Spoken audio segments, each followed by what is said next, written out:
Let us consider the extensive form gaming picture. In the yellow rectangle there is its sequence form representation.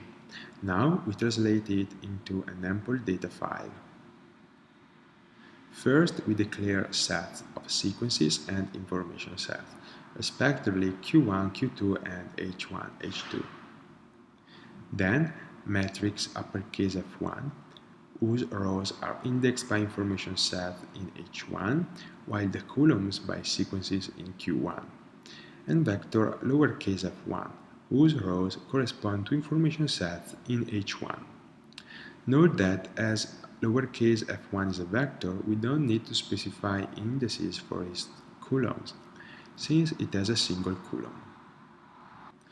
This is the utility matrix of player 1, indexed by sequences of player 1 on rows and those of player 2 on columns. Finally, these are the matrix uppercase F2 and lowercase f2, that is a vector. In conclusion, we solve the model. First, we need to write the .run script.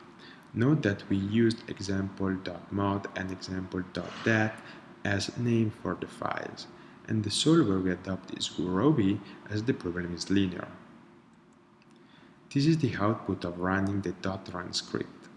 You can check by yourself that the realization plan R1 returned by gurobi is the maxmin strategy of player 1.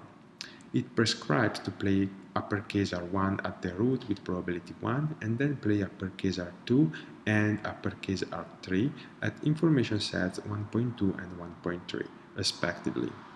This strategy gives player 1 a utility of 4. Observe that besides variable values, we can also display constraints. The semantics is that the value associated with the slack variable of the constraint is printed. These results tell us that the constraint associated with sequence lowercase l1 is binding, while those associated with other sequences are not.